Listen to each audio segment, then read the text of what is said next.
Hello, welcome to some Derps Talk About Games. I'm your co-host, Mango. And I am your co-host, Buddy. And today we're going to talk about The Last Jedi again. But before we do that, Buddy, why don't you tell the folks at home what it is we do on this podcast? You sound so excited, Mango. I was much more excited to do this episode before I actually started getting down to do this episode. For the folks at home, we like to talk about games, but also movies sometimes. And around this time last year, a little bit more than a year ago, we had our episode on The Last Jedi, where I said many large things. I think it's the best Star Wars movie ever, better than The Empire Strikes Back. I'm still pretty torn on whether or not it's my favorite. And we also addressed some of the criticism that came out at the time, because it's such a controversial movie, right? Yeah. It had like a 20 on the audience score, but like a 90 on the critic score for like Rotten Tomatoes or fucking whatever. But it's been a year, which means that people have bought the Blu-rays, you know, they've sat down, they've written big, long video essays about, why is The Last Jedi not a very good movie? Or why is it a very good movie? Or why, yeah, exactly. Or why is it a very good movie? And so I think the nature of the criticism has kind of gestated and evolved, such that now we have a more complete picture of what people look at when they're looking at The Last Jedi. Which raises the question, Mango, is The Last Jedi a good movie? Because the answer is yes. Okay, thank you, folks at home. We'll see you next week.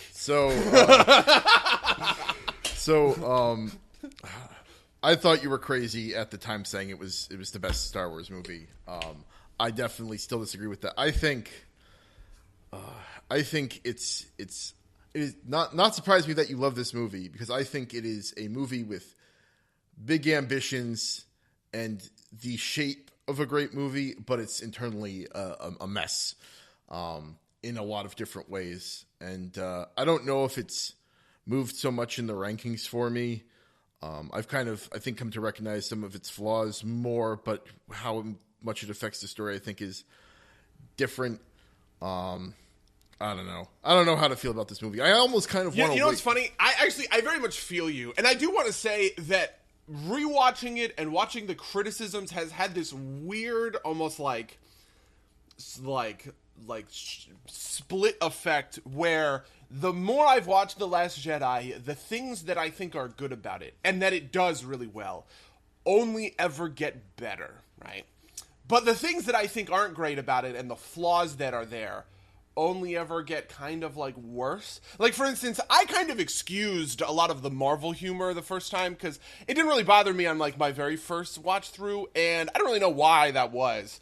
But now, it's terrible. God, General so Hugs, bad. Fuck me, come on. Like, I just like, if there's anything that makes this feel not like a Star Wars movie, it's that Marvel humor, that bathos kind of, you know, relatable like the main characters are going to say something kind of relatable and normal in like high stress, you know, high concept fantasy situations or whatever. Like there's always been comedy, there's always been banter, right? And I think there's just something different about the character of you know, I absolutely agree. I also think that if you're going to criticize Luke for not being Luke, right?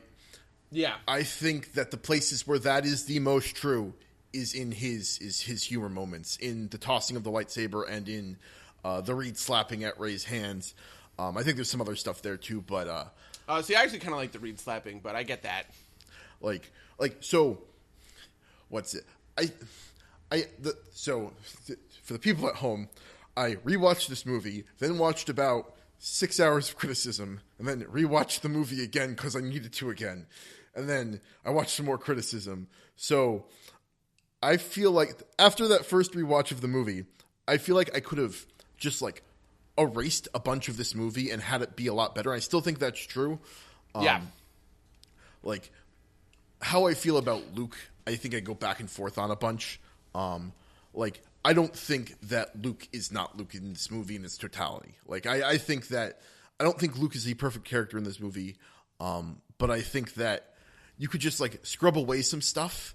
Like, I think let's start with this Luke part. Well, so here's my kind of core thesis about Yeah, Luke and about the movie. It's essentially that, from my point of view, Luke is all of the stuff with Luke and Rey, Kylo Ren, all of the Force stuff, the Jedi stuff, is so good and so deep and profound and complex that it effectively carries the whole movie. I think the Poe stuff is middling, and there's definitely problems there, and I think the Canto Bight stuff is pretty bad and not good, right? And I think a lot of times what is happening when people talk about what's good and what's bad about the movie is they are sort of splitting the movie into these three parts, right? Here are the three kind of parallel plot lines following the three main characters, Poe, Rey, Finn, and seeing kind of where they go down. And if you're somebody who likes the movie, you're putting a lot of emphasis on and weight, I think, on the Luke stuff, the Rey stuff, the Kylo Ren stuff. And you're kind of like,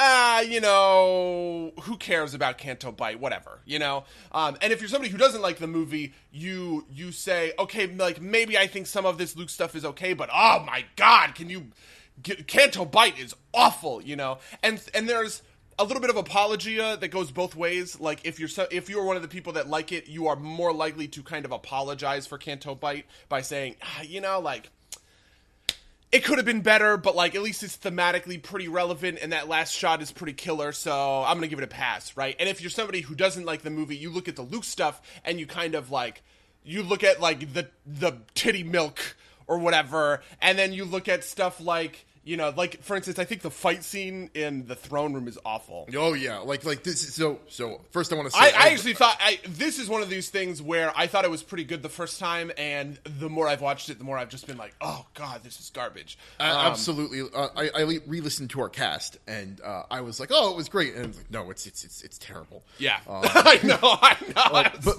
But I do want to say I kind of definitely agree with you that the strong point of this movie is the Luke stuff. And the weak points are kind of everything else. I've got some complex thoughts on the Poe stuff in particular. So where do we want to start? Where do we want to start? Okay. Let's start with the Poe stuff, because I actually think that this is some of the most interesting stuff. I have a very hard time with the Poe stuff because I think a lot of the Poe stuff is actually pretty great, to be honest with you.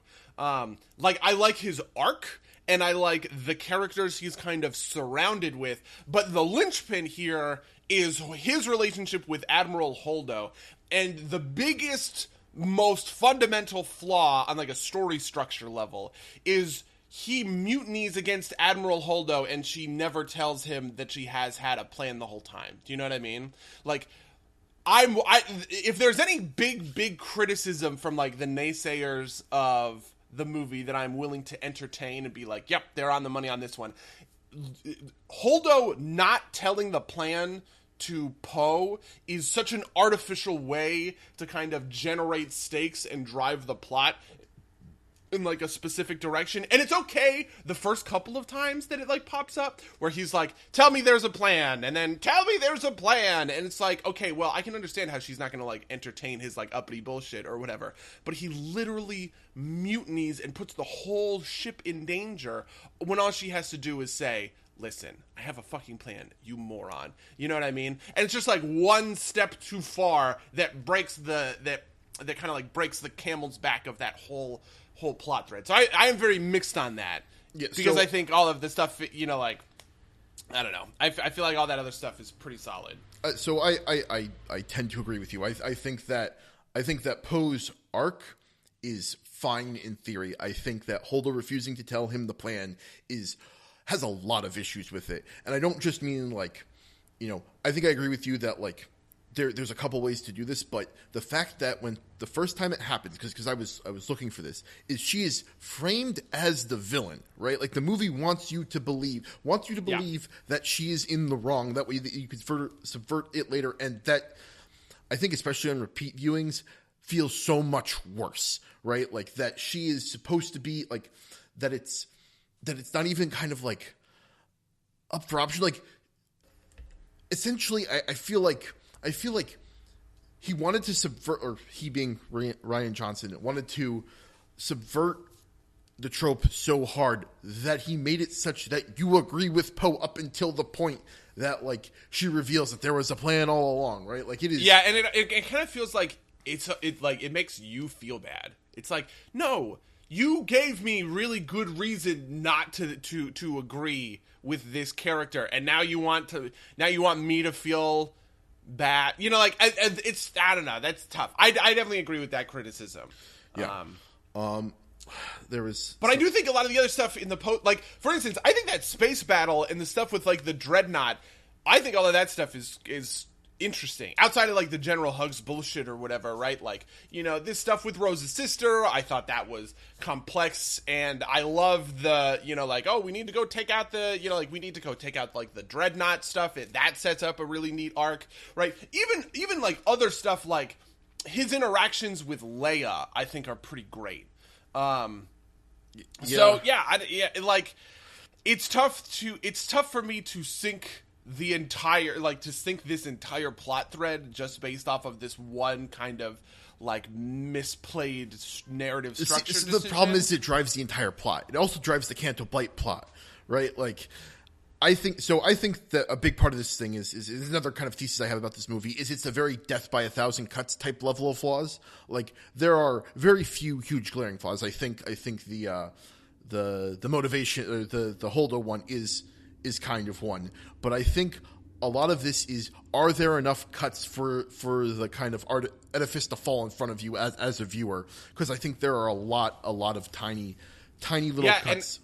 I definitely think that happens for a lot of people, because you see it in the way that you can just like sit there and just list out all of these things that are wrong with like a movie. Whereas with other bad movies, a lot of the time, like the criticism is very pointed and singular. Do you know what I mean? Like, I don't feel like there's a Jar Jar Binks in this movie who is kind of like one big glaring bad thing that everyone fixates on, right? Yeah. There's actually a pretty wide spread of, oh, well, it's either Canto Bight, or it's Holdo, or it's the Marvel humor, or it's any of these other sorts of things. I also think that like there's like a bunch of like, I want to call them like half cuts, where like they're not necessarily a problem, but when you get like 40 of them in a pile, it's a problem, right? Like, you know, the bombs falling out of the ship and the ship bottom opening and there being no shield, and like the way that the force is suddenly changed around, and Yoda doing the lightning, and like there's a ton of these little things where like individually I can look at them and be like, this isn't important, I'm not going to nitpick this. But when there's like 17 to 30 of them that I'm looking at them once, I'm like, maybe this is kind of like coagulating into like a systemic problem. See, part of me thinks that a lot of that stuff is very bad faith criticism, though, like where you're kind of not, you're like not giving the movie, and I have a very tough time with this in general. So I think it kind of like teeters on the edge, because I think some of it, like, it borders between bad faith and not respecting the established rules of the Star Wars universe, right? Like, it kind of a lot of these things teeter on that edge, and like I said, like, in the lower numbers, I think it's fine. In the higher numbers, I think it starts to like, you know, kind of like pin that edge, right? Like, it's like, well, that doesn't really make sense. Well, it's Star Wars, right? Like, as I kind of like, as I said in the last podcast that we did about this, the reality of Star Wars warps to meet with the movie, warps to meet the canon, and like, you can do that to a certain extent, but if you start doing it too much, it's going to like, you're going to draw attention to it, and I think it's going to start to annoy some people, and I think that's what happened. I think that like, just like I mean, something that gets focused on a lot is like the Holdo ship thing, and I actually think that that's fine. I kind of didn't like it the first time, but as time has gone on, I've been more and more okay with it. Mostly just because I didn't quite get it the first time when it came, like the suicide jump thing. There's two things about that are bad, but I don't think are its fault. The first one was, I thought it was kind of poorly communicated what was going on. When I first saw it in the theaters, I was like, wait, what? How is she destroying this whole big...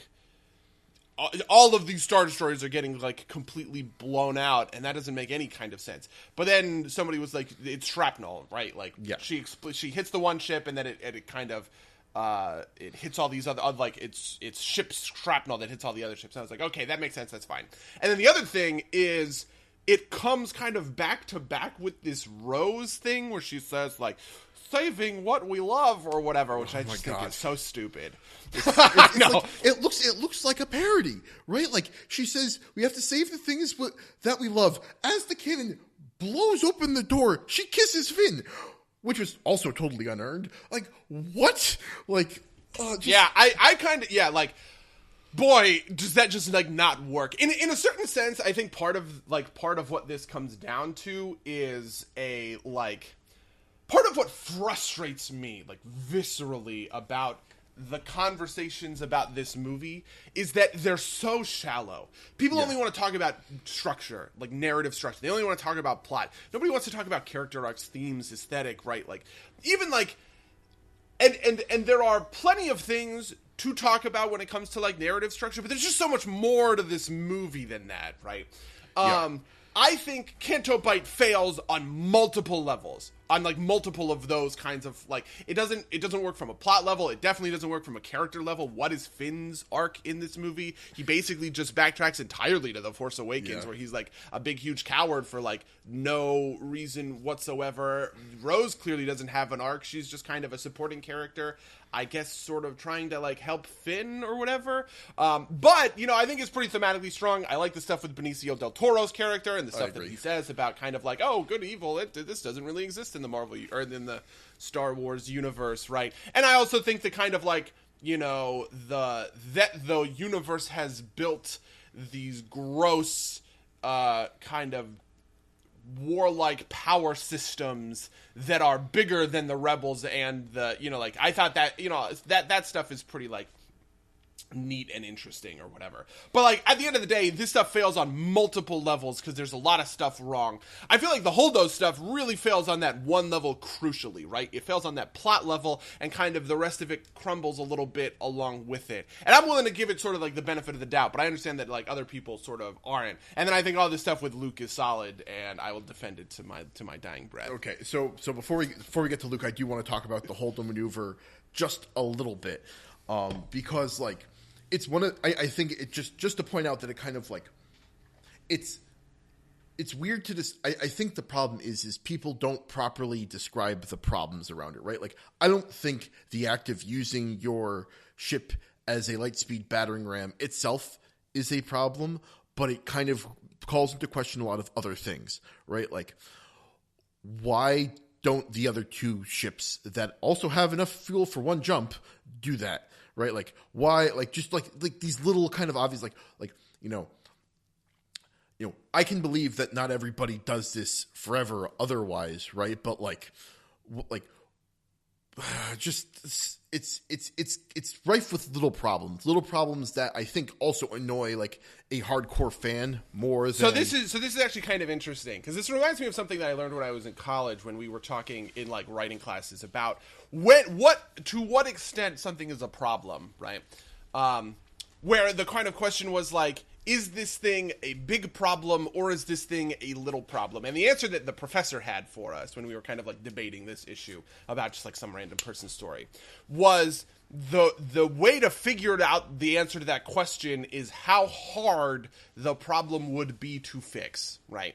And that, like, it's proportional to that. If it would be fixed with a little thing, it's probably a little problem. And if it would be fixed with a big thing, it's probably a big problem. So if you have to restructure your entire narrative, which is kind of like what you would have to do to sort of, like, justify the fact that Holdo doesn't tell Poe under mutiny or whatever, right? Like, that's a big problem. But I think the Holdo maneuver stuff, even if I kind of grant that it doesn't make sense from sort of like a world building level, honestly, I feel like it just gets fixed with like one or two lines of logos that just explains the logic of it. That's like, oh, what is she doing? That'll never work. You know, oh, the big ship is too slow. It'll never be able to get out of the way in time. Yeah. And then she hits it, right? Something that helps describe why this is a unique situation that couldn't be, you know, that couldn't change, or that couldn't be like replicated easily across the rest of like the universe would kind of be like fine and easy. And I think people would be more willing to, you know, accept that stuff. but I do sort of feel like the world building implications that are like not great coming out of it. You know what I mean? No, and I think I mentioned this last week in our end segment that, like, you know, I think some of kind of like these like another kind of theory of criticism about this is that The Last Jedi is all right as its own movie, but like the stuff that happens in it is not great for like the overall Star Wars lore, which you have a lot of people deeply invested in.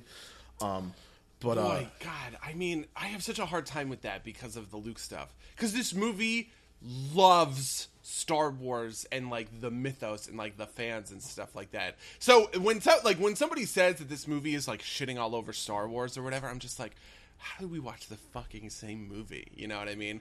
And you know, and it's funny because it's just like, what really matters? I feel like that is the question that I can't. I don't know. It's the question that I can't answer for other people, but I just find very tough to. I mean, to grapple with. I don't know how many of these like there are like 1,000 clips of Mark Hamill basically complaining about Luke Skywalker that are floating around that eventually he got shut up by Disney. And I don't like. Let's move on to Luke because I think this is an important point. I don't think. Okay.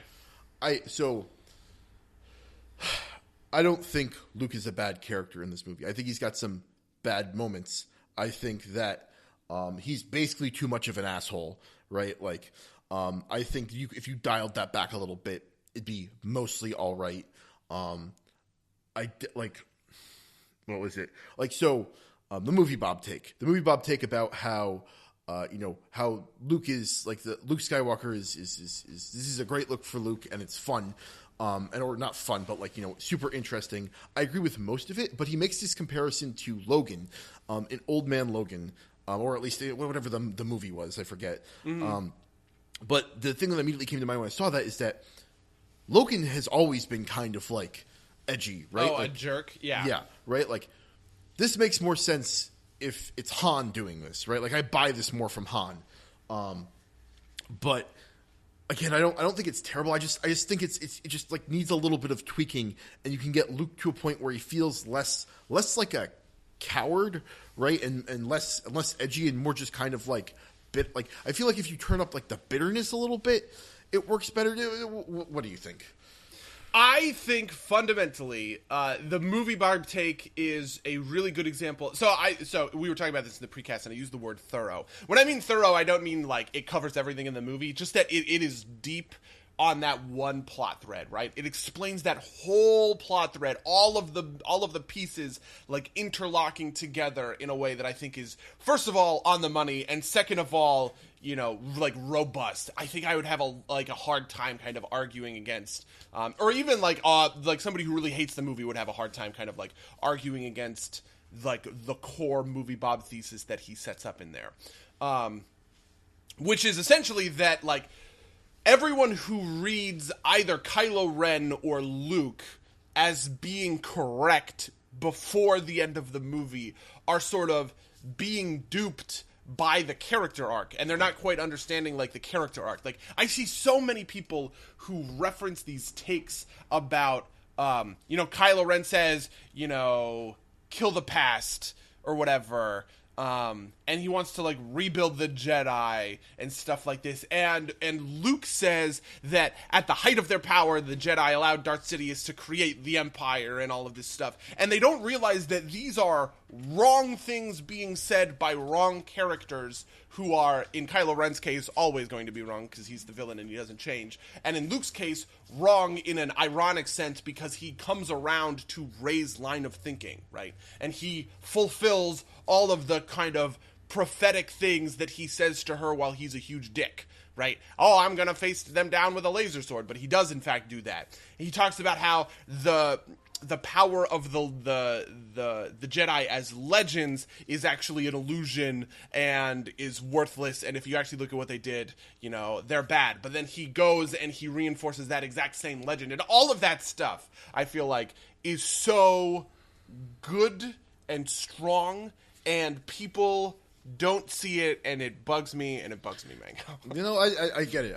I understand. I think it's I think it's strong too thematically. I think the lessons are good. Like I said, I think that there are specific attitude problems, right? Like honestly, I think the single biggest thing that I could change that I think would make this movie infinitely better is in the kind of three tellings of what happened between Luke and Kylo, is to omit the first one, right? Just have Kylo reveal that like Luke attacked him, and then Luke add the context later. Like it feels like he's denying responsibility the first time, right? Wait, I'm sorry. What is the first time? The first time is when he's standing over Kylo, and Kylo just pulls the house down on him.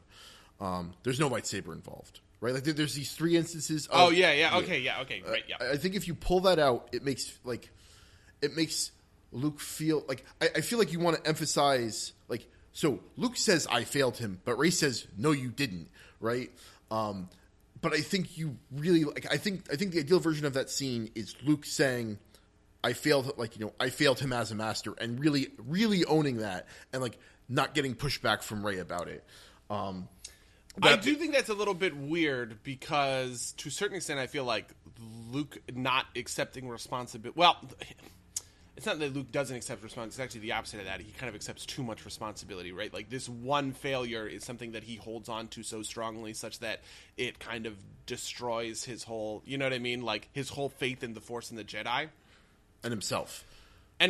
Yeah. But I sort of, yeah, I guess I kind of see where you're coming from.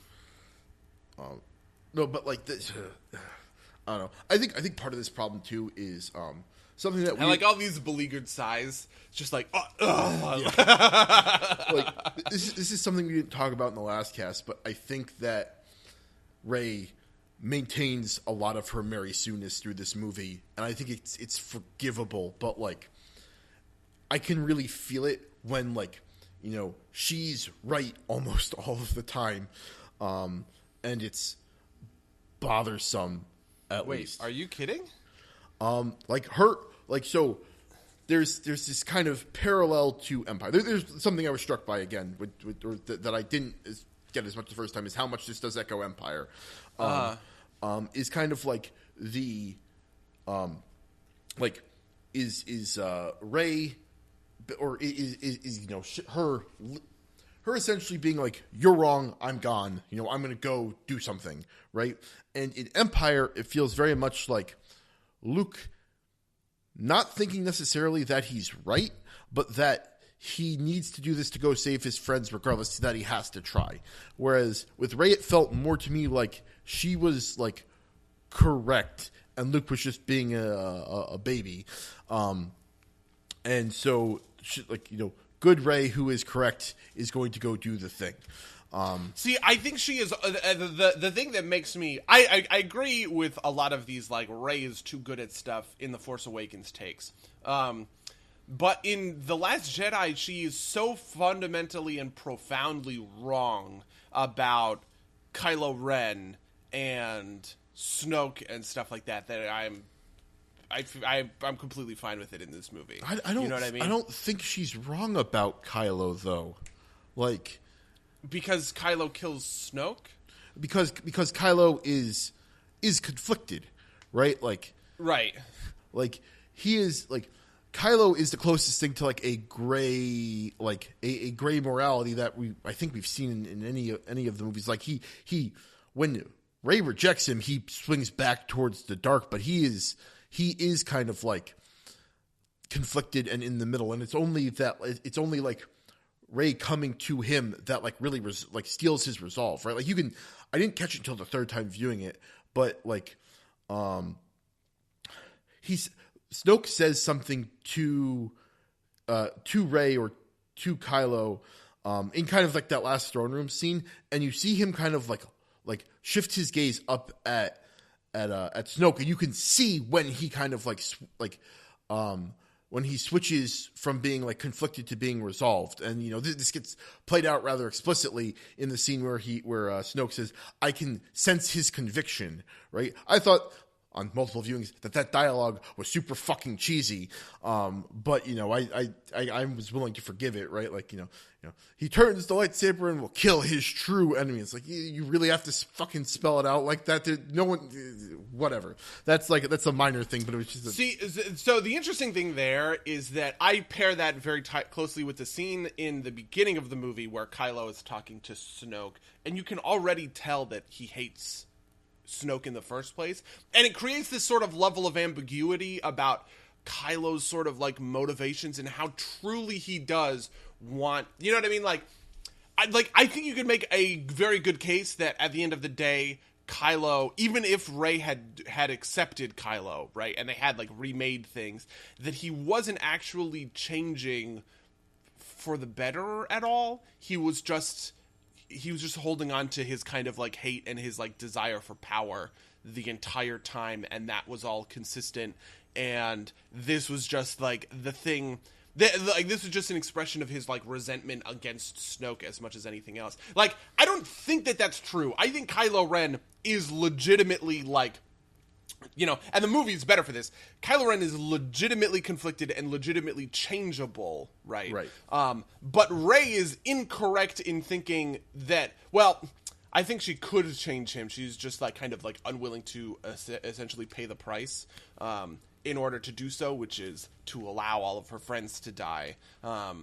And that's like the thing that sends him like tumbling back down into the dark side or whatever, right? I characterized this before as Rey is willing to let go of her feelings of abandonment, right? That would be kind of her path to the dark side. And that is the path that is laid out by the movie as like, oh, there is some real danger that Rey is going to go to the dark side because she is going to tumble down, with these feelings of abandonment by her parents or whatever. Kylo Ren has the exact same feelings, but about betrayal. And all that happens is once Rey reaches out to him and then betrays him, it solidifies him kind of like forever. Like, I don't think there's any redemption arc coming for Kylo Ren. I absolutely, Episode 9. I think that's absolutely coming. I definitely. I have to say, I will be really angry if that comes. I think that would really suck. Oh God, I think that would suck so bad. But if he gets, I think it's got to happen. It's absolutely got to happen. It might happen with his death, but it's going to happen. Oh God, no! I don't want it. I don't want it because this movie makes such a good case for him being kind of like I mean, I love villains like this in general. I think this is part of why I'm up on a movie like Man of Steel or like Aquaman. Like, my favorite part of this movie, just like on an aesthetic level, is probably the part where he leans over the pilot and he's like, blow that ship out of the sky! Like, I just love that stuff. And that is so like real in a like I don't know, like it's like it just makes so much sense that he could have changed, but Rey ultimately chose her friends over changing him, right? And maybe that would have been even like the greater good, because they could have like dismantled this whole like war in the first place. But hey, whatever, what are you gonna say? But like at this point, he is General Zod, as far as I'm concerned. He is not deserving of like sympathy or empathy. He is he has embraced his hate and his fascism such to a point that he is irredeemable, and I hope he just dies. You know what I mean? Like, yeah, I don't think that's gonna. I think there's a 0% chance that he dies unredeemed. He might, like I said, he might die while doing it, but oh my God, I'm gonna complain so much about this. Bookmark this episode, listeners, for when fucking episode 9 comes out, because I swear to fucking Christ. Oh God, that would drive me so insane. I've talked about this before, right? Like, this is in a lot of story constructions, not all of them. This is what happens. Protagonists change, antagonists don't change, and it creates this kind of overarching thing where, like, the protagonist starts weaker than the antagonist, but is willing to address their own flaws within themselves and kind of, like, come to terms with those things and accept them, and that acceptance makes them a better person, and that's what allows them to triumph over, like, the bad guy in the end. And antagonists don't do that. Antagonists are just a flat line. They have flaws, but they don't see their flaws, they reinvest in their flaws. And this is a a perfect example of that happening, right? The flaw with Rey was those abandonment issues that she solves and she gets over and she moves on, right? Kylo Ren holds on to this flaw of his anger and his rage at this betrayal, and he refuses to change. He refuses to get better, and so he is flat and stagnant for, hypothetically, the rest of the story. Now, like, the third piece of this, where Rey and Kylo meet again, and we see that Rey is legitimately more powerful than Kylo, or whatever, has yet to come, but I swear to fucking Christ, it will blow up all of this stuff. I can even make an argument, by the way, that in The Force Awakens that this stuff is okay. I really didn't like the first time that Kylo Ren gets beaten in the lightsaber duel. I thought that was awful, and that was bad, and I still sort of feel like that way, just kind of from like a plot construction. I feel like if that movie had ended with Kylo Ren, like, kicking the shit out of, like, Rey and Finn, unequivocally it would have been better or whatever. But, like, yeah, sure, he got shot by the cross bolter Wookiee thing, and he's like constantly. I like that. Like he's punching his wound to fuel his pain, to fuel his force powers and stuff like that. It's something. Even if I think it's bad, right? It's something to make it a little bit better. But oh my God, it would ruin everything if Kylo gets redeemed in the next movie. I disagree. And honestly, I think J.J. Abrams is going to do it. I have zero faith in that filmmaker. Yeah, so I think that it's going to definitely be. I think that the perspective that I take, at least on Rey and Kylo, is that they're kind of like deuterogonists, whatever the term is. They're kind of like, and I think that. Honestly, what I really wanted was, I think I said this the first time around, is what I wanted is for them to switch places. But I think that, like, it will eventually kind of like come down around this. I have to say, if there's something in a theoretical world that I kind of wish was different, I think I do wish that they swapped places. Do you know what I mean? Yeah. I think that would have been. I honestly think that probably would have made people like The Last Jedi a little bit more. Can you imagine? Let's say like that throne room scene happens, but Snoke is, instead of like taunting Rey, Snoke is giving Rey all of the answers that she went to Luke Skywalker for, and so she's there and she's like, "Oh my God, I've been looking for my place in the universe, and here it is. This guy is telling me all the things I've always wanted to hear about myself or whatever," and then Kylo Ren kills him, and then they have a lightsaber duel because she finally feels like she's about to understand herself, and the person who's giving her that understanding is killed by Kylo Ren, and like they like have this sort of side switching or whatever that goes on. Boy, would I be down for something like that. Yeah. I mean, that's like a fan fiction kind of answer. Yeah, no, like the movie's absolutely. Clearly not going in that sort of direction, but it would have been pretty cool. Yeah, no, I agree. I honestly, so something. Just this is just a thought that kind of occurred to me is this is weird because this doesn't feel like the second movie of 3. This feels like maybe the second movie of like 5, maybe. Like, oh really? Just because like a Chamber of Secrets rather than a. So I'm trying to think what a second movie I think part of the problem is not a lot happens in this movie. In a way I don't like that, like there's like there's like it's worse than the status quo almost. Like it feels like not a lot happens, and then like we know that there's going to be a time skip because that's been announced, but it feels like we're at like this low point, but that doesn't have like an easy kind of resolution on the other side. Not an easy resolution, but like an earnable resolution on the other side. Super. Yeah, I mean, I guess there's a time skip between Empire and Jedi to a certain extent. There was. So I guess I get that. But like the rebellion wasn't decimated at the end of Empire. Yeah. Han was, right, and the heroes were, but the resistance is like literally 12 people. Like. Well, I mean, so a lot of this kind of comes down to how you think of those terms, like our allies. Right, yeah. My reading of that has always been that the resistance has tons and tons of people, but this is just kind of like the core centralized, like leadership. Like, this is like saying, it's almost like there's a federal government and then a bunch of like state governments. God, what am I doing with this metaphor? But like that, this is the group with, you know, Congress and the president or whatever, and like the, you know, like the 9 Supreme Court justices, and if they all die, everything sort of falls to shit. But if they survive, right, and even if a bunch of them die, but like a couple of core members of them survive, like Leia and like Poe or whatever, that they'll be able to sort of like rally support from all of these state governments. Oh God, what an awful metaphor. And so that's how I've always read that. Like that essentially the resistance is much larger than this, but that the core leadership structure is what is in danger here. And if it does die, then the kind of the spider's web falls apart. Do you know what I mean? I see what you're saying. I don't know how much I buy that. It felt like it was supposed to be very bottom of the barrel.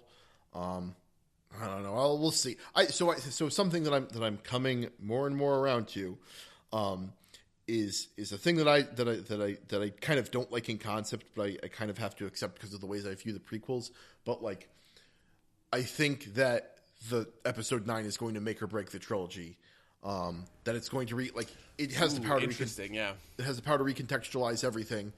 And like make it good or make it bad. God, yeah, that's a tough question. I actually find myself in a unique position. Something that became extremely clear over the course of reading and watching and looking at all the different sort of variable criticisms of the movie. If you did not like The Last Jedi, you almost universally did not like The Force Awakens. And if you did like The Last Jedi, you almost universally did like The Force Awakens, right? And I find myself in the unique position of, I think The Force Awakens is garbage, and I think The Last Jedi is transcendent, right?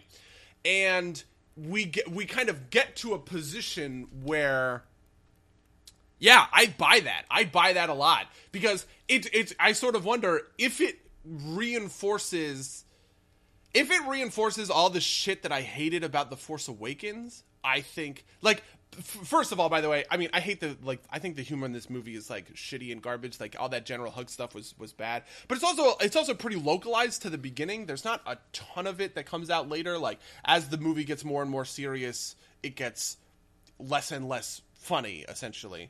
But I felt like that was the opposite of the case in The Force Awakens. And in fact, The Force Awakens humor was so much worse, I feel like, in this movie. Because it does things like, oh, I'm in charge, Phasma. I'm in charge. Or like, what do we do with her now? Trash compactor. Like, all of that stuff I thought was awful. Or you mean like, let's go Chrome Dome? Like, I don't know. I thought the humor was let's go Chrome Dome is completely fine. Man, I think that is... it's like that's just like so banter. I will give you that it is better than I'm in charge. I will.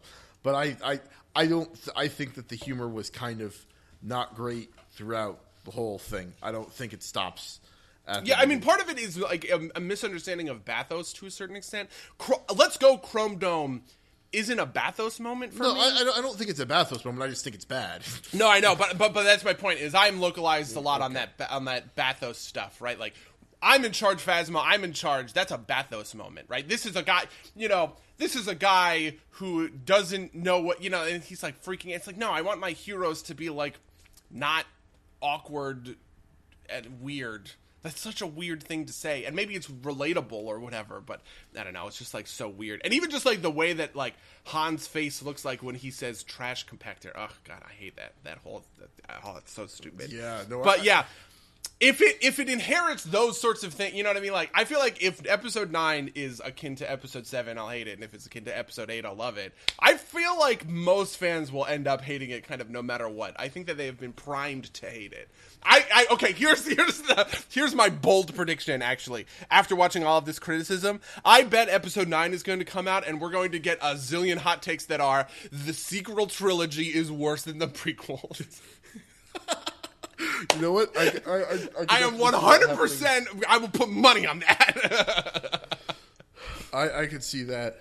I could definitely see that. I also, oh man, I want to see where this. So, I honestly kind of want to know what J.J. Abrams had like if he had he definitely had drafts for 8 and 9. We know that. Yeah. I want to know what he thought, what he wanted Snoke and Rey's parents to be. Because I think, so I'm divided on this. I think Rey's parents being no one is good. I think it's very good. I think it kind of contrasts and rhymes with Darth Vader being Luke's father very, very well. Like almost perfectly, right? Like it's at the kind of the same moment where like you're kind of forced to face down the fact that your family isn't what you thought it was, and I think that works beautifully. How do I feel about Snoke? I think that Snoke dying was right in that moment, but I think he needed more about who he was. And I think, like, this is my prediction. I think they're going to fix that by having him not be dead somehow. Like, maybe, like, clone, probably not, but, like, evil Force Ghost, maybe something like that. I think he's going to have a presence in the third film. This is part of why I think it would also be so bad and awful if Kylo Ren is redeemed. Part of what makes killing Snoke interesting is, so for instance, for the plot structure of the redemption of Darth Vader to work, you need a bigger, badder guy for him to kind of like turn on. And so Vader turning on the Emperor and being the guy that kills the Emperor or whatever, is what allows that redemption. And Kylo Ren killing Snoke and assuming Snoke's position at the top of the First Order sort of removes that from being a thing. You know what I mean? And it's kind of like, you have set yourself on this, if they introduce someone, if they go back and say, oh, Snoke is actually alive, or here's a group of Snoke loyalists and they're led by bloke and he's a bad guy, like, you know what I mean? Like, any variation of that will be awful, I think. Like, the only way that this will be good is if Kylo Ren is the big ultimate bad that needs to be chopped up with a lightsaber. I mean, maybe I would agree in a certain sense with like the redemption. This sometimes happens with characters like this, where like they are facing down their oblivion and they kind of, and the full weight of everything wrong they've ever done, kind of like crashes into them like a freight train. That's like a common subversion of this trope that you see from sort of like time to time. But most commonly what happens is they go, no, I'm more power! And then they like turn themselves into like some crazy weird Frankenstein, kind of like Jasper and Steven Universe. She's like an archetypical example of like the kind of thing that I'm talking about. Or like Ganondorf. Yeah. And so maybe, I'll see a thing where like, the First Order is defeated. Kylo Ren knows that he's completely undone, and he has some like heartfelt thing as all of the people are, or like he gets his arm chopped off and kicked, and his lightsaber falls away and it breaks, and Rey's there and she has like the blue lightsaber, and she essentially goes like, any last words? And he's like, I'm sorry, I just didn't see, I couldn't see past my hate and my anger, and then she kills him or something like that. You know what I mean? Like, maybe there's like that kind of a redemption where like he ultimately comes around to how shitty he's been and kind of like willingly faces justice.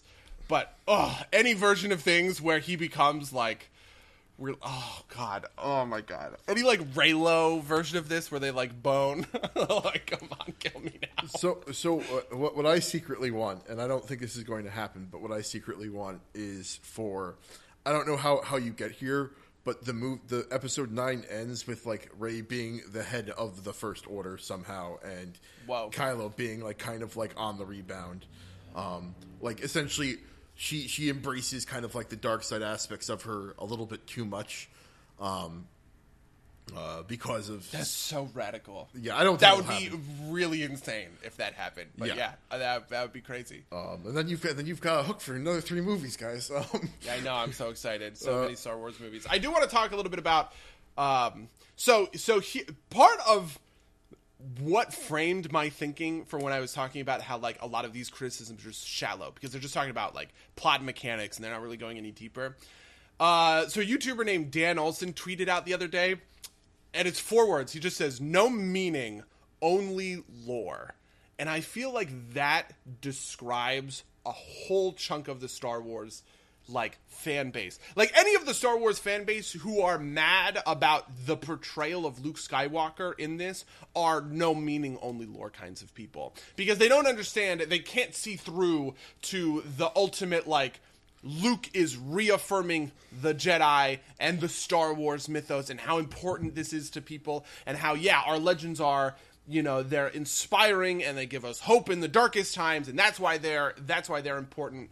These people never see that meaning. They only see the lore. And in the lore of the movie, for most of the movie, Luke is a jerk. Do you know what I mean? Yeah. And I feel like that one tweet just, like, framed my whole mindset coming into this. I didn't even, like, this is from, like, 10 days ago. You know what I mean? Yeah. So I get that. I am hesitant. So, even in Movie Bob's defense of Luke Skywalker, he says, I understand if you don't like this take on Luke. And I think that a lot of this isn't people, like, it's people being mad about a decision that they don't like, but lacking the vocabulary maybe to kind of express that it's like a preference that they don't want. And like, yeah, I mean, I've talked about this before, but there's a big desire that people have to link their preferences with quality. Yeah. Right? Where you say, I don't like this thing, therefore it is bad. I only like good things. And there is a correlation there, by the way, right? Like, if you like something, you are more likely to think that it's good. You're going to forgive some of its mistakes. You're going to amplify where it does good, right? But, like, ultimately, at the end of the day, you know what I mean? Like, the real quality of a film. This is why I say my favorite movie of 2016 was Batman vs Superman, but the best movie of 2016 was Moonlight, right? Like, those two things are they're like uncoupled, and I don't think that, like, lay audiences have a good sense for, like, uncoupling that stuff.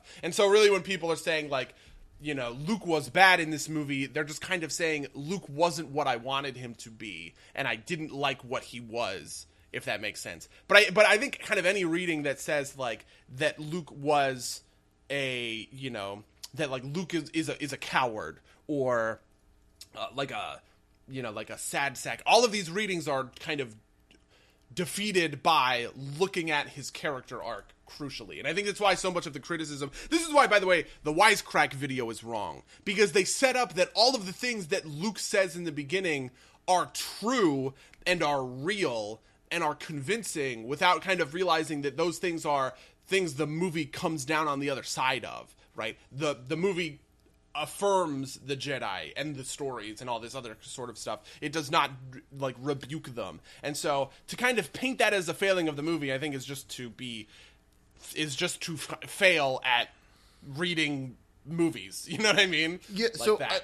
I think there's some mixing in there, though, because, like, I think that the stuff that Luke says about the Force is true and deep in some ways, right? Like, you know, the Force is in everything, and to claim that it is the exclusive weapon of the Jedi is vanity, right? Like, definitely, I thought that was really good. I thought that was really cool. And kind of on top of that, I just want to mention that I think that the characterization of the Force with when Rey kind of, like, does the thing, and it does kind of like the visualization, I guess, of the Force. I thought that was phenomenal. I know. I completely agree with you, especially because it's just like a filmmaking thing. You know what I mean? Just between, like, all of these kind of quick cuts and zooms, but to, like, get that feeling, that's pretty magical and transcendental. Yeah. But yeah, I do want to be clear that I think that those things are true, and Luke's criticisms of the Jedi are correct, right? Like, this is part of my thing on the prequels. People view the Jedi as right and infallible, when the prequels are a tragedy wherein the Jedi are heroically flawed. Like, right. So, like, Greek tragedy is built on this, right? Like, you have a hero, but he has a flaw, and that flaw is the thing that ultimately leads to his, like, tragic undoing. That's how tragedies work. And I think that that's exactly how the prequels work, right? Like, the Jedi are good, and they want to do good things, but this, like, emotional repression that they have is what ultimately leads kind of, like, Anakin to fall down, like, tumble down this path to become Darth Vader, because, like, he can't reconcile the emotional repression of the Jedi with, like, the emotions that he is feeling. And I feel like people misunderstand some of those things. So Luke is right, and he's true when he says, like, the Jedi led to, you know, Darth Sidious's rise or whatever. But what he misses, essentially, is that failure is like that failure is not to say, well, the Jedi are awful, toss them out a window, right? That failure is something that the Jedi need to learn and grow from. This is why Yoda comes up and he says, we are what they grow beyond. Yeah. You know, you need to teach her failure, right? That is the part where Luke is wrong, even if some of the, like, there are kernels of truth in what he's going on. He just kind of uses those to come to the bad conclusions, if that makes sense. Yeah, no, absolutely. I agree with you. I know. I'm so exhausted by it. By, like, the fourth video, I kept having to pause it and just be like, I'm so tired. Yeah.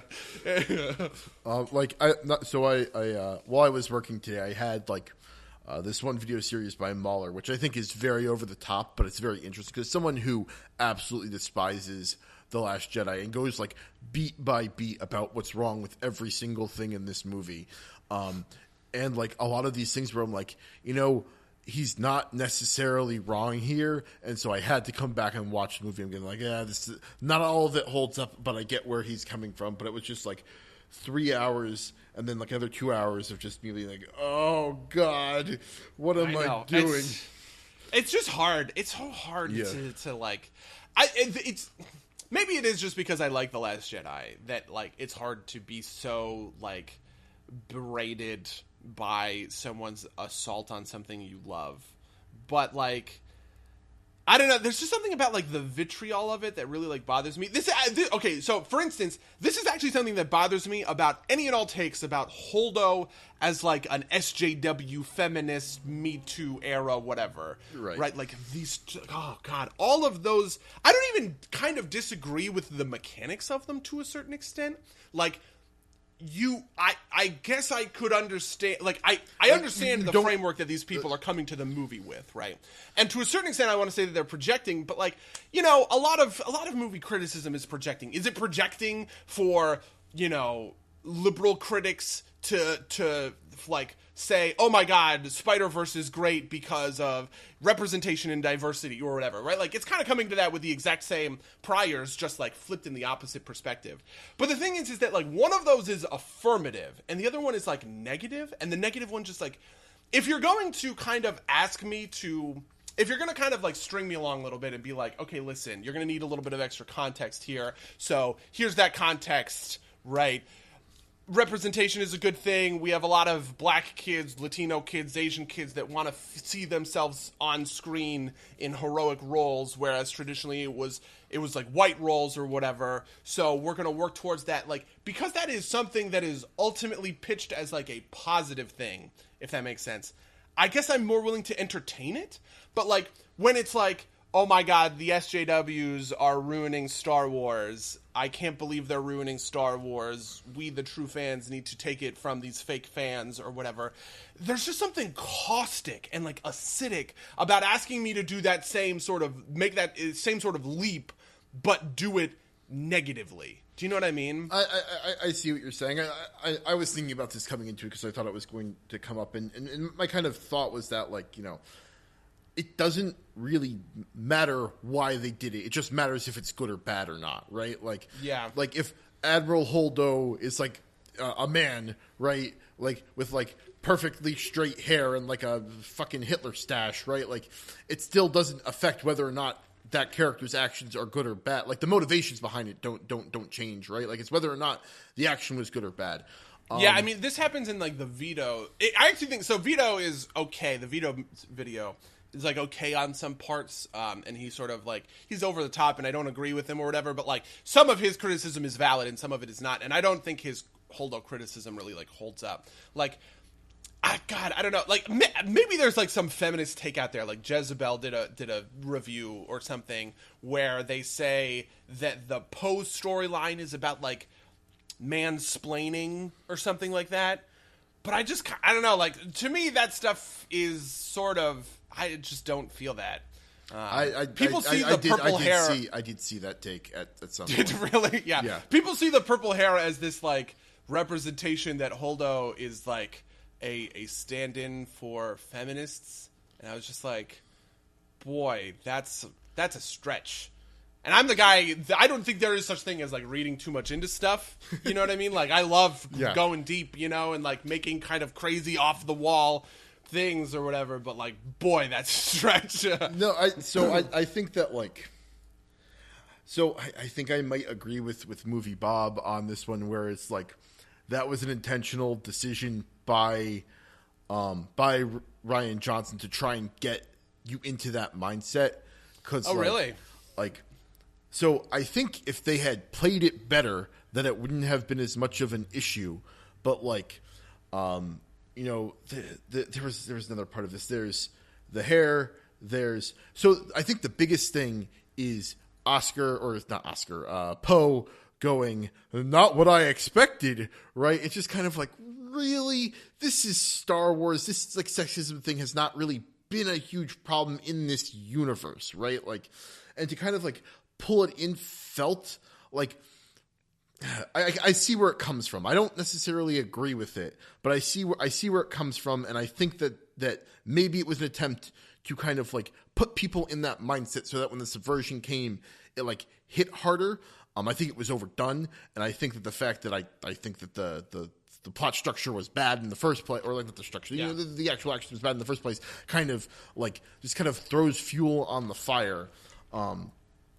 But maybe not. Like, I think really at the end of the day, the thing that has been most truly revealed by all of this talk about Star Wars is that they should give a Star Wars trilogy to Zack Snyder so that we can have the Snyder trilogy. Stop. Please Stop. Do it. Please Stop. Do it, Disney. No. Oh my god. No, give it back to George. I want more of George's ideas. You know, I would honestly be very cool with that as a big lover of the prequels, obviously. Yeah, Oh my God, I can't believe we're getting Star Wars Episode 9 this year. I just don't feel ready. Ugh. We're also getting John Wick Episode 3. So, I know, yeah. So are we transitioning into weeks? Do we have a final thought about Star Wars? I honestly feel like we did a very good job of proving my thesis that it really comes down to how you look at those three track lines. Yeah, no, I agree. I agree with, like, I was going to come into so my thought coming into this was that the Rey stuff is good and everything else is garbage, and I don't know how I feel about that, but I think that lines up with your thesis. Your thesis very well. I think that that's correct, and I think that so something just to kind of close it out this 3-hour criticism. I'll link to all of our sources in the description, but this 3-hour criticism that I watched or listened to, like he said, like, mark my words, in 5 years this is going to be one that everybody hates, and I don't necessarily agree with that, but I'm curious as to how it will be viewed in 5 years. Oh man, I could very much see that go either way. Yeah, like I think it'll depend a lot on 9. Like. Yeah.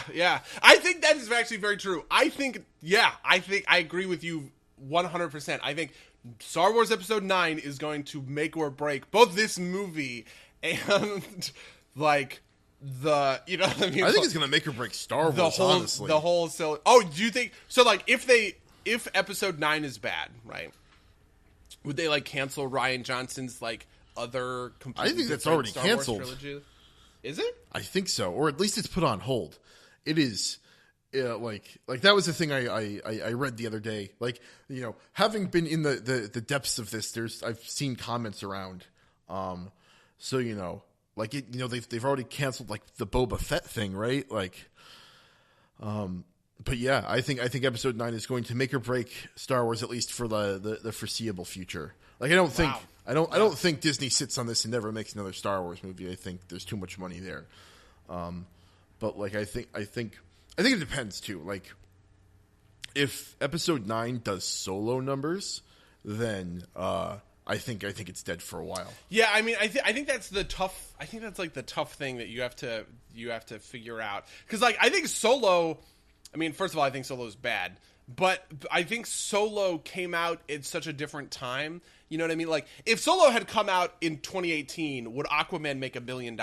My hope would be yes, because knowing that my favorite superhero is $1 billion movie franchise is awesome. But like, I don't know. Like, maybe if Solo came out on December 21st, next to Bumblebee, next to Aquaman, next to all these other ones, like, it has the legs that Star Wars Episode 7 and 8 had. Even Rogue One had, had a lot of to kind of go off. And all of these, by the way, Star Wars traditionally came out in the middle of May. Right. But then it got pushed to December, and then all of a sudden it's like the biggest movie of all fucking time or whatever. I don't know. Yeah, it's very tough for me to look at Solo, which underperforms, and then look at, the previous 3 films, which are all the biggest movie of the year, and hear that they would say, like, we're going to cancel some of these, we're going to cancel some of these movies or whatever. Yeah. No, we'll see. We will see. I think that's the kind of the final thought there. Until next time, boy. Yeah. Until we know what's up until December, I guess. Yeah. How is your week? Boy, how was my week? So I've been playing. Did I tell you I played The Sims? Did we talk about that last week? Yeah, a little bit. Yeah. Okay. So I've been playing The Sims. I've also been playing Dragon Age. Where I've finally kind of like broken into the DLC a little bit. Part of what I'm realizing about Dragon Age that sucks and that I don't know how to fix and is fixable in other open world games, but I guess is like much harder to do in an open world RPG, is that like out leveling things in Dragon Age really blows, because then you're just like running around like killing level 5 dudes in like the old zones or whatever. And I just felt like I was doing that like so fucking much. But my big thing was I wanted to kill all 10 dragons, which I ended up doing, which was actually pretty like deep and complex and more interesting than I remembered the first time I played Dragon Age. Where the dragons the dragon fights have these sorts of phases, and I was like it was legitimately a combat challenge that was forcing me to like pause and micromanage people and everything like that, and I found that stuff to be really enjoyable. And then I cracked open the DLC, and in the DLC everything scales to your level, because it's all end game content to be sort of played after the end of the game. And it just felt it was like this breath of fresh air for me. I was like, oh my god, finally, combat's interesting again, because like there's a real risk that you're dying and you have stuff to worry about, and you're not just like one-shotting everything. So I've been playing Dragon Age. I've been playing Dragon Age. I've been playing The Sims. I played a tiny bit of Smash Ultimate because friend of the cast, maybe he's going to be on next week's cast, Charles showed up at my house a little bit early because he had some time to kill, and we played like a half an hour of Smash where I just got completely wrecked on all of my best characters by the villager. No, not the villager. Like Isabella. Isabella. Yeah. Because I was playing like Rob, and I wanted to shoot my little gyro, but he like just took my gyro and held onto it for the rest of the match. And I was like, well, I guess I don't have a move. That sucks. Yeah, no, there's some shenanigans that Isabel can get into, and Villager with their pocketing move. That's the thing you can do with King K. Rool too, is you pocket his crown. Yeah. Charles told me all about that. It's like, yeah, King K. Rool is so built on his crown that if you pocket it, he's basically worthless. No, I don't think that's quite true, but you could also, like, it is only until one of you dies you get it back after that, I think. I don't know about the top, but I know that's true for the crown. But yeah, it's a lot of fun. Do you have a lot of a sense for like how it feels versus the other games, or are you just kind of like out in the blue? I played a lot of Smash in college, and in high school. Like we played Smash like just fucking constantly.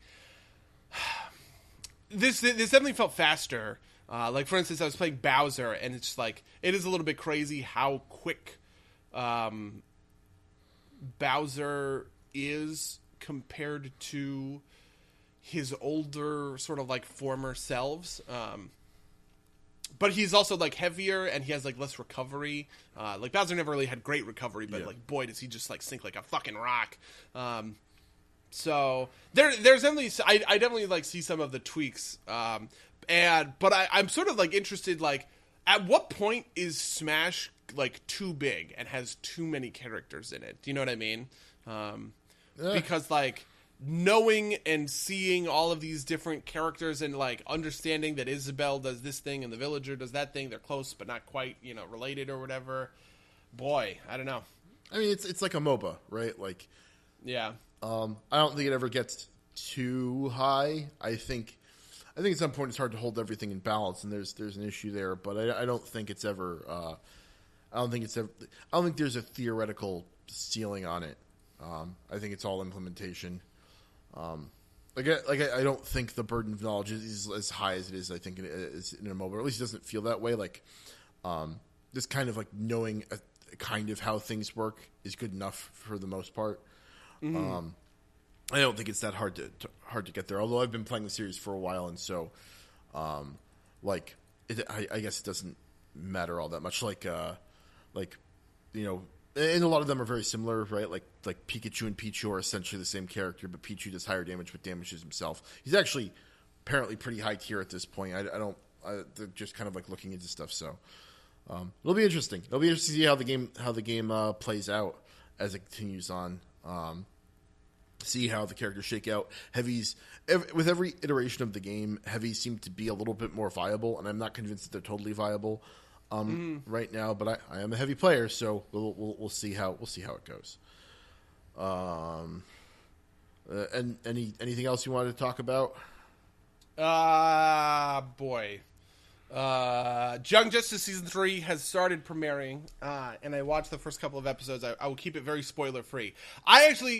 For anyone that is going to tune into our Young Justice podcast and has not seen the TV show yet, keep yourself spoiler-free. I cannot stress that enough. I mean, I know that I just, had a whole thing talking about how, only plot deep stuff is kind of shallow, and there's a certain amount of that applies to spoilers or whatever. But Young Justice is a show that is all about its twists and turns, and being able to kind of track the plot and see everything as it's going on. So I highly recommend for anybody who's going to tune into that cast in however many weeks when the whole season finishes airing, to keep yourself spoiler free. Oh my God. And it's also so good. I was really surprised at how good it was coming back to it after.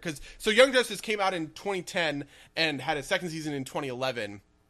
And then was effectively canceled by Cartoon Network, right? So I was a little bit 7 years, that's quite a big gap. But all of these people just kind of easily flow right back into their own kind of roles and their headspaces. And it honestly feels as though there was just no gap at all. So yeah, it's crazy. Yeah, well, yeah, I have to get caught up on that at some point soon. I, on the other hand, I've been playing a lot of Destiny 2, just because I kind of wanted to do the loots and shoot the guns. So I've been doing that. Game's all right, nothing crazy, but I've been enjoying it. Shoot the guns, do the stuff. Some of the challenges are annoying, but it's an MMO without a lot of content, so they stretch it out, and whatever. I'm happy to shoot the things for a while. Yeah. What do you think about Bungie getting the publishing rights back from Activision? I'm interested to see how it goes. They separated. They maintain control of the IP. I want to see if this becomes a better game. Is basically the answer. I want to see I don't expect major system overhaul things to happen until Destiny 3 maybe, but we'll see. Right. And I'm also not convinced that I'm optimistic, but I'm also not convinced that I think some of the problems with Destiny 2, some of the fundamental problems are things that maybe Bungie can't fix. And when I say that, I mean I think a big part of the problem has been the sameness of the content. And I think part of that is because they are good at making several detailed essentially. I think the problem is they make a Halo campaign and then they have you run over those same maps a bunch of times, which is not great. Mm-hmm. Those are great for one through, but I don't think they're great for an open world type thing, and I think that that's going to be a hard thing to fix. Like I don't think that's a thing that Activision caused. I think some of the more onerous play stuff will probably be fixed. I'm excited for that, but we'll see how it goes. But it's fun. Makes me vaguely excited for the BioWare game. I can't remember it. It begins with an A. The one that comes out in a month. Come on, buddy. Anthem. Yeah. I'm actually getting more and more hyped. I don't really know anything about Anthem, to be honest with you. And I should probably start like looking up YouTube videos or something kind of along those lines. But playing Dragon Age has really just like been like, oh god, BioWare games are so great. I think I might go back to Mass Effect Andromeda, which I know I controversially loved, and everyone else in the world fucking like hated apparently. Yeah, but yeah, I have heard that the gameplay looks pretty good on Anthem, and given that Destiny 2 and Warframe aren't quite what I want from like these kind of lootery shootery games, if Anthem hits that for me, I will be very happy.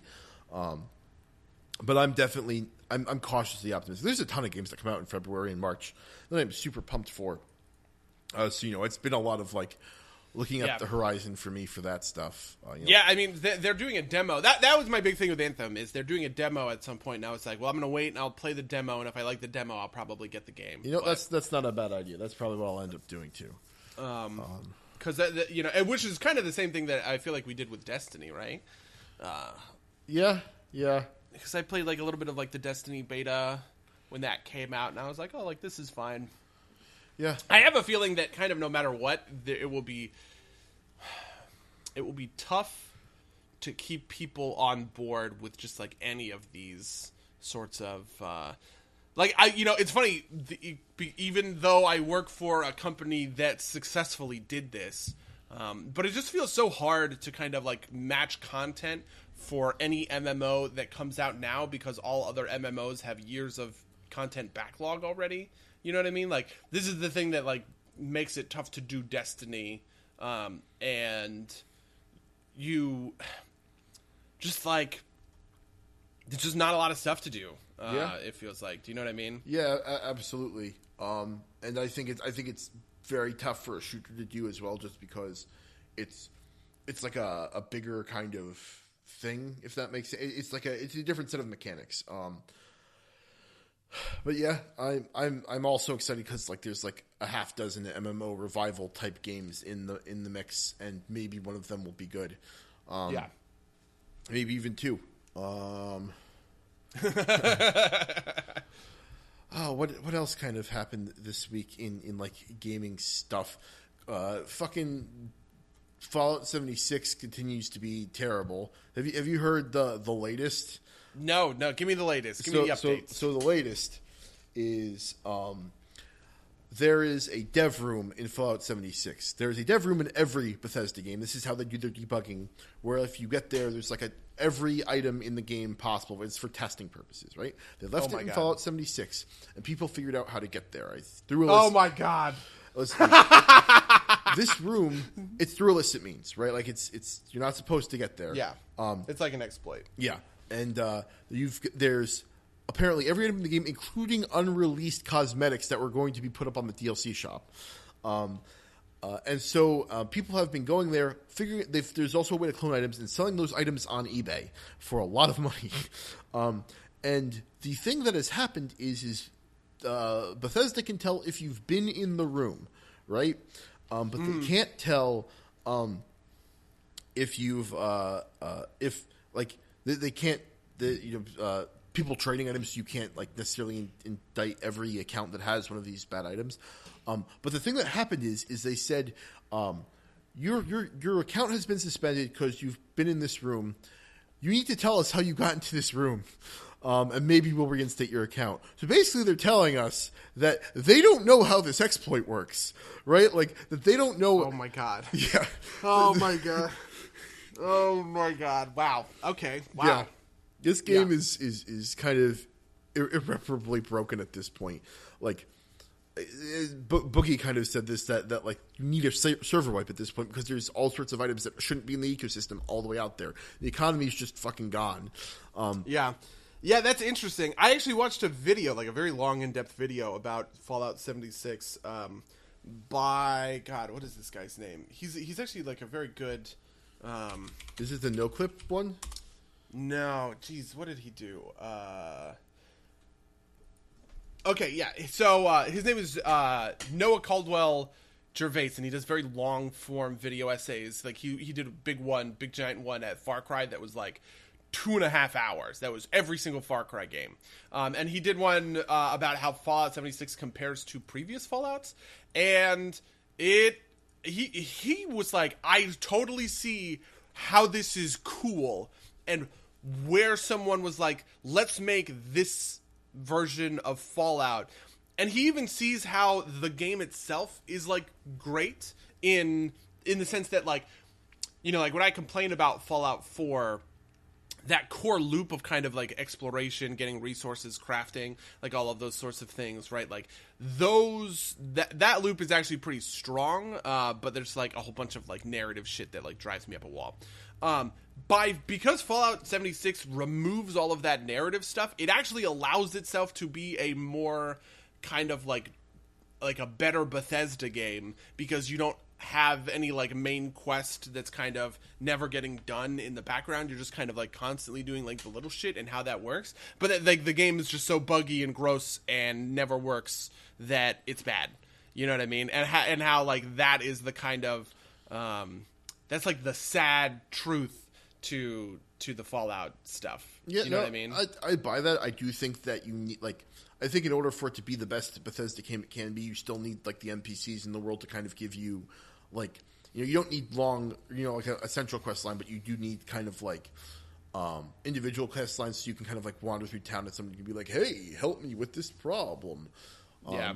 I also like I'm not convinced that it was ever going to work quite right as an MMO. Like, I think it's a neat, like, it's a thing that everybody thinks will be a great idea.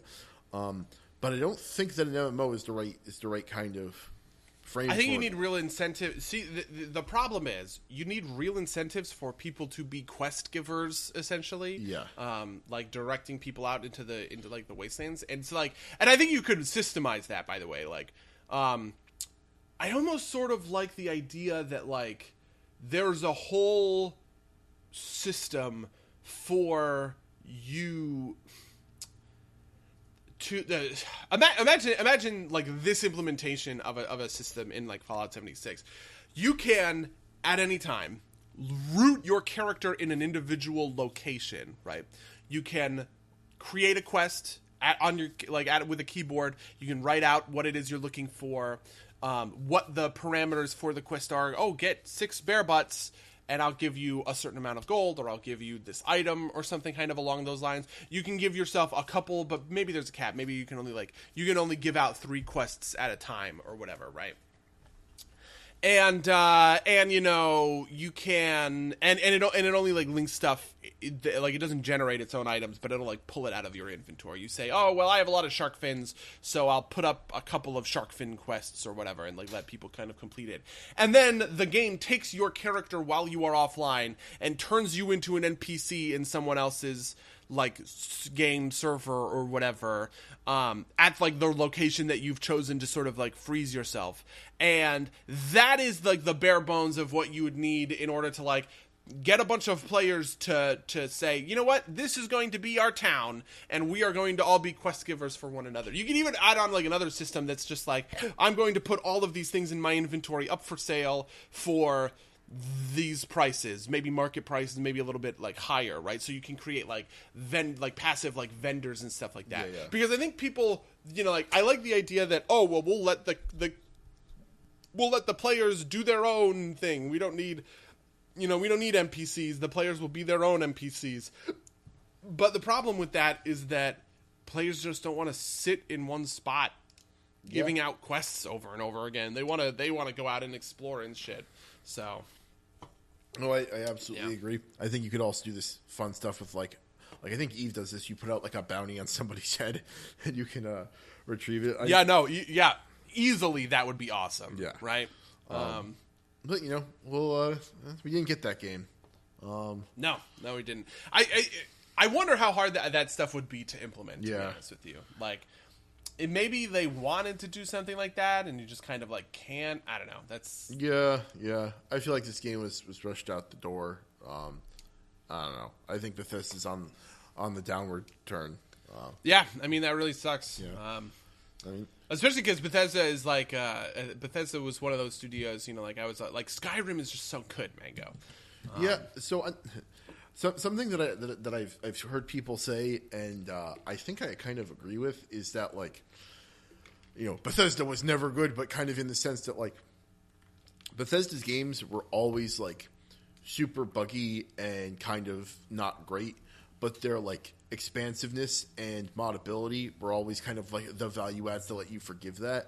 And yeah, because you could mod in, like, the bug fixes. Yeah, I mean, not only bug fixes, but, like, it's like infinite amounts of content, infinite amounts of ways to, like, customize your experience in a way that kind of, like, grew beyond the original game. Yeah. So, you know, I think that's a big part of it, and, you know, just like I said, it's not there. It's not there in this game. It can't be. Yeah. We'll see. Yeah, I am afraid in a certain sense that that, you know, like, other game studios have sort of, like, tumble down this same path. I've been using tumble down a lot as, like, a verb in but, you know, like, I feel like there's a skittishness with going bigger every time. You always want to be bigger. You want the next game to be bigger than the last game was. And at a certain point, I kind of feel like you hit diminishing returns, and those resources to go bigger just always suck up, you know, like, the resources to help stuff be good. You know what I mean?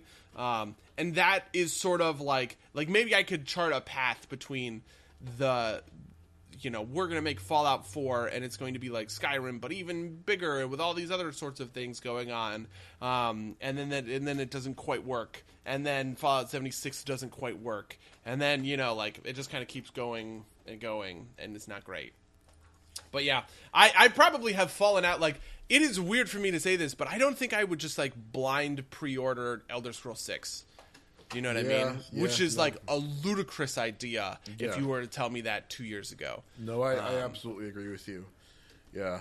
Oh, man. I mean... Which isn't to say that I wouldn't, but, you know, like, yeah. I feel like I would need convincing. Quite a lot of convincing, actually. Well, at least they aren't fucking Randy Pitchford, which is the other big news. Oh, my God! Dang. I can't believe Randy... So, okay. People that don't know... Well, do you want to tell the story of Randy Pitchford? So the base facts are Randy Pitchford is being sued by a lawyer formerly at his company for stealing something like $12 million. Somebody pointed out that he's also being accused of stealing, like, Sega's money, so maybe people aren't that surprised. But the bombshell that, like, kind of got buried in the original lead is that, like, somewhere in the middle of this filing, there's an allegation that the USB drive that he lost at a medieval times had, like, child pornography on it. And the crazy part about this is that his defense is that not that, like, no, that's ridiculous. I mean, it is kind of that, but it's that she wasn't underage. She was a cam girl that, I mean, I guess we're 18 plus, that emitted such volume of fluid from her nether regions that she was amazed and needed to kind of preserve it. And he had it on the same folded game drive as, or USB drive as, like, private. The even crazier piece about this is he talked about this USB stick on a random podcast for, like, magicians in December of last year. So it's like, it's not even like he brought this out as a defense and he's like doing, like, the Kevin Spacey, Harvey Weinstein thing where, like, he gets accused of something really awful and he just responds to it in a really weird way. This was already out there. He had already told this story about the cam girl and the USB stick to a podcast, I guess. But just, like, nobody listens to the podcast, so nobody knew about it. Like, you know, Jason Schreier, who's a reporter at Kotaku, But like, it really summed this up when he tweeted. He said the CEO of a major game studio went on a magician's podcast where he describes in lurid detail a cam girl porn video he'd saved on a USB drive that also had company secrets on it, which he accidentally lost at medieval times. I don't think I fully processed this one. Like, what the fuck? I don't understand. I don't understand. Gearbox has never been a studio that I've been sold on. I thought Borderlands 2 was a lot of fun. Mixed. Yeah, but like Aliens, Colonial Marines yeah. is you know, Duke Nukem Forever, I think is a loathsome, disgusting game. Like, oh god, that game is like really gross. Yeah. So, but yeah, Randy Pitchford. That's the thing. I guess we'll find out more as this goes forward. I 100% want to keep the listeners. This is my pledge to you. I'm going to keep you updated on this story because I can't get enough. I need to read it. I need every day for there to be more stuff coming out. The other thing, I don't know. Did you hear about the shuttering of another open world Star Wars game from EA Vancouver? Yeah. I heard about it through Boogie, actually. That was another Jason Schreier story reported at Kotaku. The Star Wars games since 2013 are not looking so hot because both Visceral's project and this EA Vancouver project got tossed. Though the EA Vancouver project, nobody's getting fired. There aren't like layoffs or anything, or they're not like selling, like this branch of developers. They're just moving them onto a different, smaller Star Wars project that is slated to come out in 2020. Somewhere along those kinds of lines.